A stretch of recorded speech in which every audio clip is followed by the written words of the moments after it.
Good day, everyone. This is our topic, the strategy and national development. So, here are the learning outcomes. So, when we say national development, it refers to the improvement and progress of the country in various aspects, such as economic growth, healthcare, education, and etc. So, there are two important basic components, the structure and strategy. So, in structure, it belongs to political, economic, institutional, while in the strategy, it belongs to the macro policies, micro policies, resources. So, let's talk first the structure. So structure, it refers to the organizations of institution and relationship that govern management, decision-making, and implementation of programs and projects for the development of the nation. It refers as foundation to achieve goals and priorities of national progress.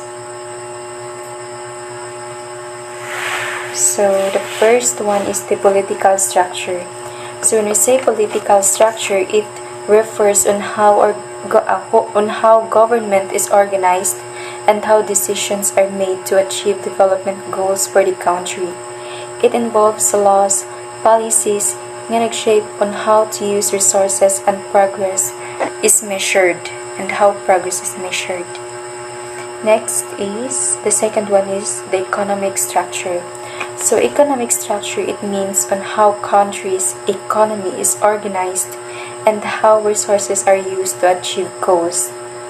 It includes businesses, trades that influence how wealth is generated and distributed within the nation. And lastly, the institutional structure. It refers to the rules, practices nga mahimong guide on how decisions are made and resources are allocated to achieve goals. It includes laws, regulations that shape on how to function and interact within the country's development progress. Next is the strategy. When we say strategy, it means having a plan or set of action to achieve goals of national progress. It involves making decisions about where to focus and efforts to improve aspects of the country such as education, healthcare, infrastructure, and etc. So, fiscal policy. When we say fiscal policy, it refers on how government manages spending and revenue to influence the economy's direction. It involves about taxes, government spending, to control inflation and address social needs like education, healthcare, and etc. The second one is the monetary policy. When we say monetary policy, it refers to how central bank of a country manages the supply of money and interest rates to control inflation, stimulate economic growth. It involves setting interest rates and regulating banks. Macro policies, fiscal policy, current situation, balanced budget, surplus, and deficit. Strategies. To deal with budget deficit, the government needs to embark on the following strategies: conservation of energy, propose raising of the Internal Revenue Allotments or IRA, propose reduction in the development funds of Congress, reallocation of funds into areas of vital investments, collection of the 12% expanded value-added tax, economizing of government funds, energy efficiency, and conservation. So, fiscal policy. To address a budget deficit, governments can implement various strategies such as conserving energy, freezing internal revenue allotments, reducing development funds, reallocating funds to vital investments, collecting expanded value-added tax, economizing government funds, and promoting energy efficiency. For example, by conserving energy in government buildings and operations, implementing energy-efficient practices, and collecting additional revenue through taxes like the expanded value-added tax, the government can generate savings and increase revenue streams to mitigate budget shortfalls. Additionally, reallocating funds to essential areas like infrastructure and healthcare can stimulate economic growth and improve public services while ensuring fiscal sustainability. Monetary policy strategies, sale of treasury bills and sale of GOCCS or government-owned and controlled corporations. So, monetary policy. To address budget deficits, governments can resort to strategies such as selling treasury bills and government-owned and controlled corporations or GOCCS. By selling treasury bills, the government can borrow funds from the public to finance its operations and bridge budget shortfalls. Similarly, selling GOCCS involves divesting government-owned assets to raise capital and reduce financial burdens. For instance, through the sale of treasury bills and GOCCS, the government can generate immediate cash inflows to cover expenses and manage budget deficits effectively. Policy on the exchange rate. Current situation is controlled and float fairly. Strategies to increase the government's capacity to meet its financial obligations, payments of debts, encourage overseas contract workers to send income to the Philippines. So, policy on the exchange rate to enhance the government's ability to fulfill its financial responsibilities,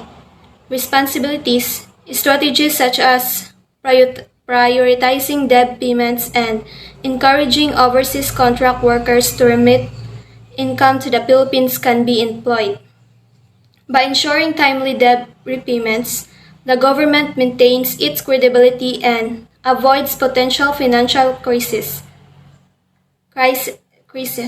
Additionally, promoting remittances from overseas Filipino workers boosts foreign exchange reserves and injects vital funds into the economy, supporting domestic consumption and investment.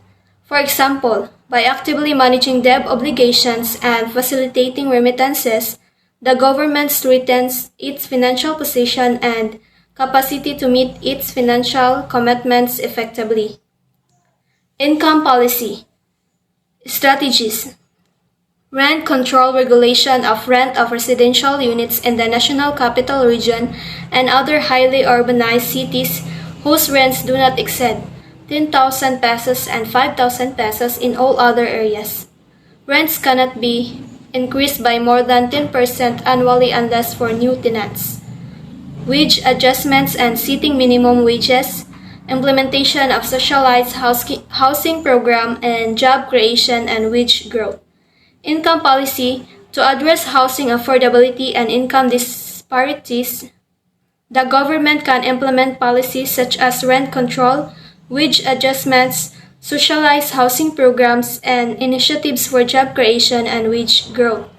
Rent control regulations like limiting rent increases and setting maximum rental rates aim to protect tenants from exorbitant housing costs.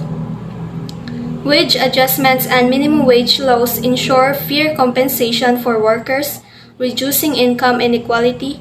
Socialized housing programs provide affordable housing options for low-income families, promoting housing security. Job creation initiatives and wage growth strategies stimulate economic activity, improve employment opportunities, and enhance living standards. By combining these policies, the government can promote social equity, economic stability, and improve quality to life for its citizens.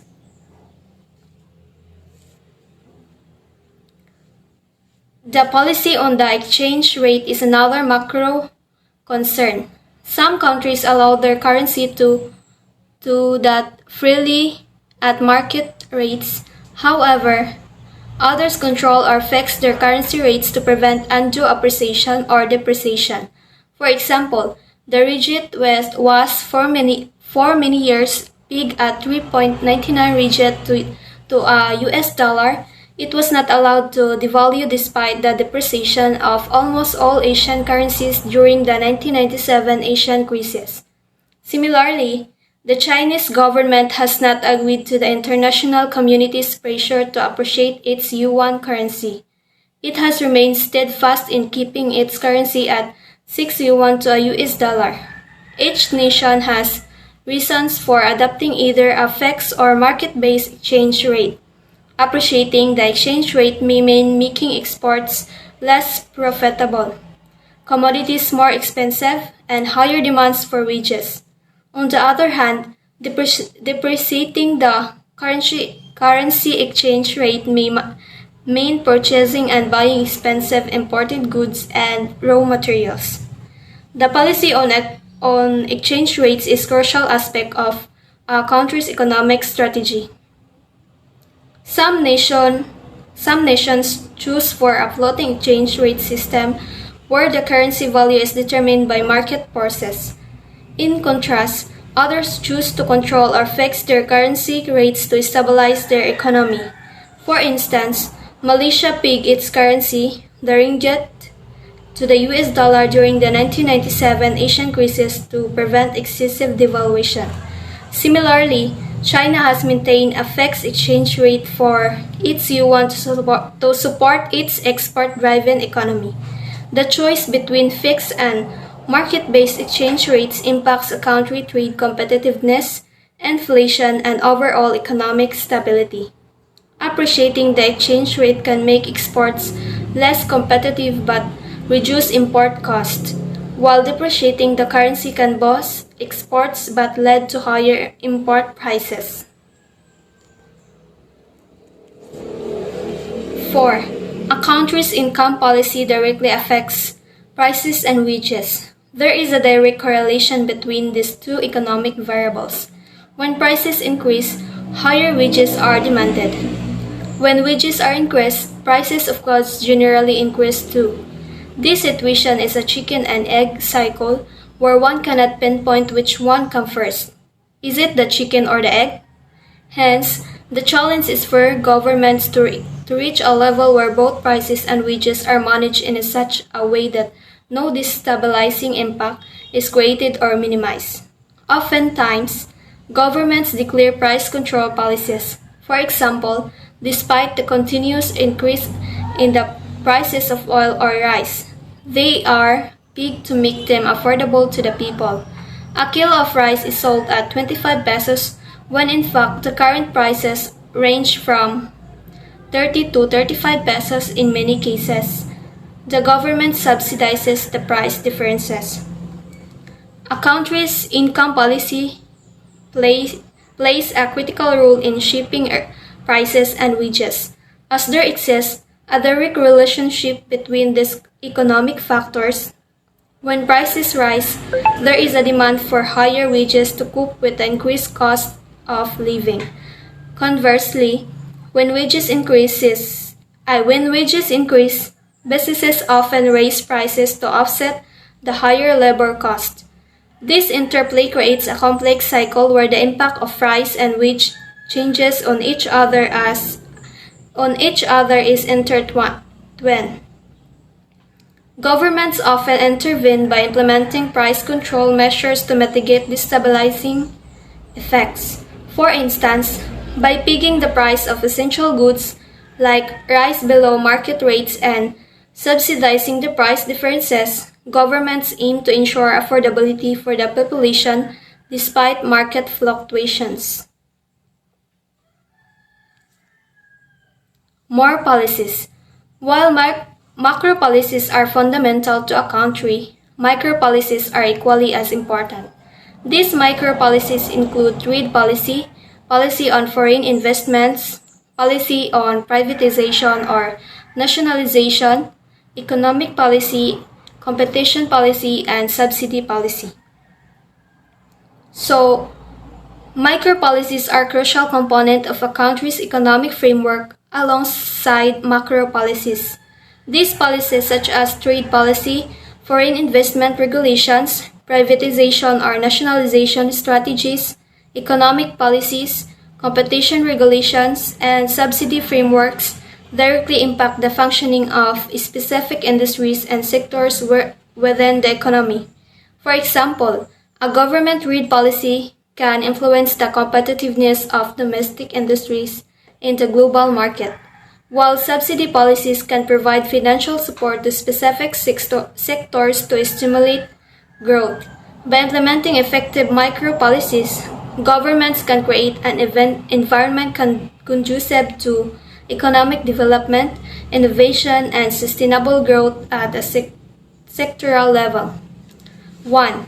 Since a nation belongs to the global community, it signs trade agreements with other countries to promote mutual economic harmony and cooperation.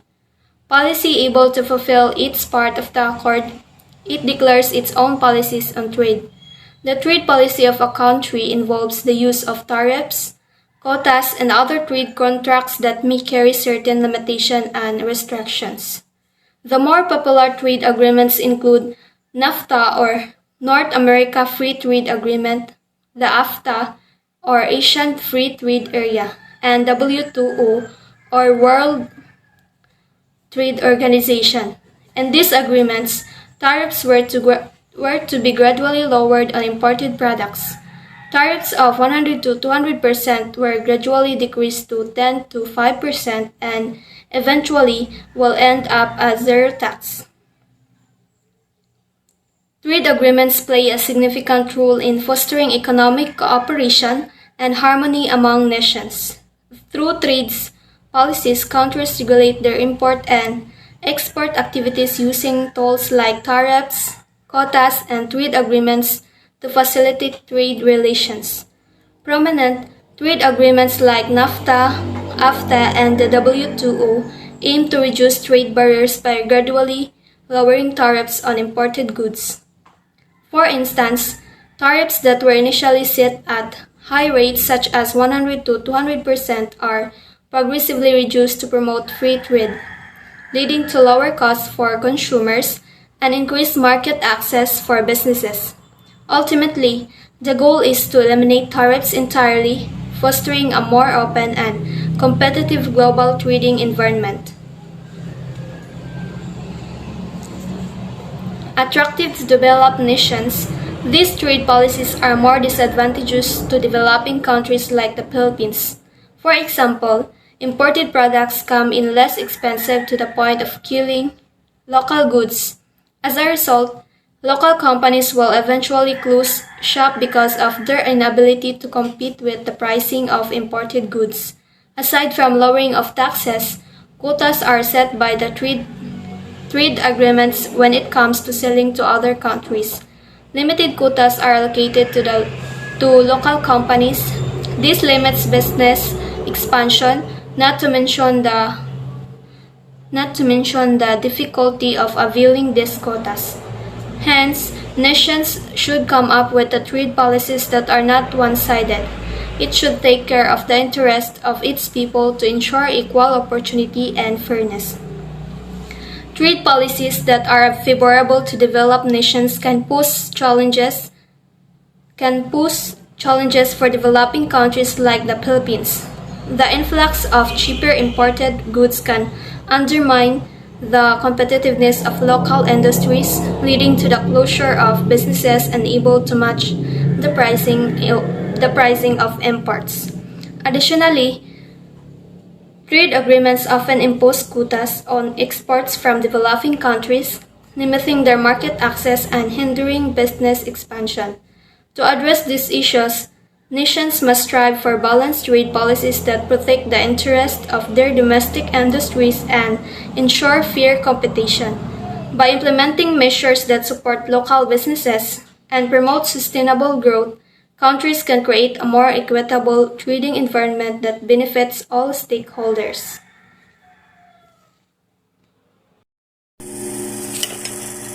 Number 2, ang kaning foreign direct investment or FDI, mao ni ang magtabang sa mga countries para ang economy mo grow.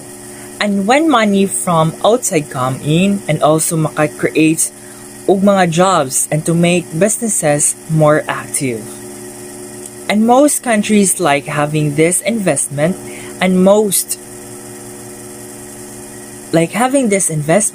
because they bring in money and create opportunities. Kay para ma-attract ang mga investors anang nga countries, dapat i-offer ang mga good deals and perks sa mga investors. Number 3, sometimes ang ato ang governments nag-own og businesses, but they often don't run them very well. Ang kwarta sa governments nawala ra because of bad management, corruption, or not having the right skills. And this can lead to being debts or even the businesses going broke.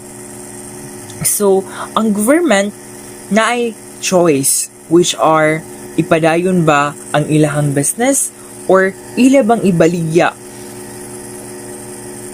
sa mga private companies, ibaligya ba nila sa mga regular people or companies instead of the governments. It's called privatization.